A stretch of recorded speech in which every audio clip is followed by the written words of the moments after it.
It's going well. And like, as you know, you mentioned you do a lot of conferences and a lot of people attend these conferences.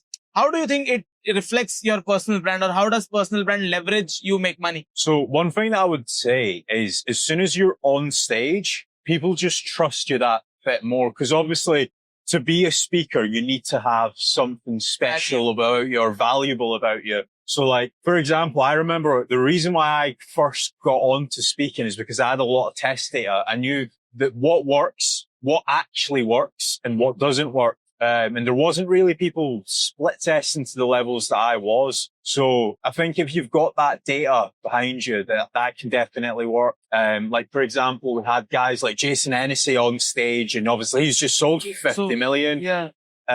So if you've got something interesting about you, if you've got some test data, stuff like that can definitely help.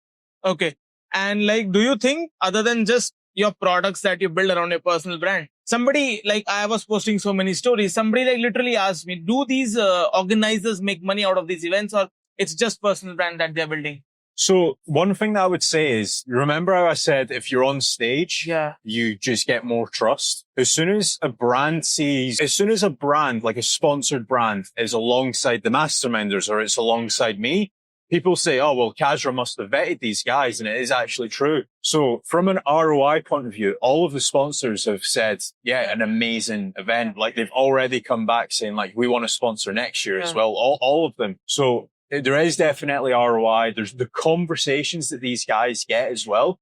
It just makes sense for them to sponsor. It's also a new audience that a lot of them haven't been in front of as well. So yeah, they're super happy. That's what Alex was also discussing, that, you know, it's not just the business or the ROI we get right away, but it's the recognition that we get off the table or once the conference is over. So here's one, right? So I done a conference in Dubai about 2 years ago now, and I randomly got a WhatsApp message maybe about a month ago, like 23 months after I'd done the conference, and the guy was like, hey, I heard you speak at Dubai, I need your help. And he's just booked me on for like 5 months worth of consultation for his business. So even as a speaker, sometimes it's not instant gratification. It might be like 6 months time, 12 months time. In my case, 23 months time. Yeah. But that kind of ties into the personal brand. Like, you do a conference, you speak there, and then maybe you do some social posts, you do some LinkedIn posts, and then 9 months later, that guy that heard you speak at 3 conferences ago, he'll be like, hey, yeah,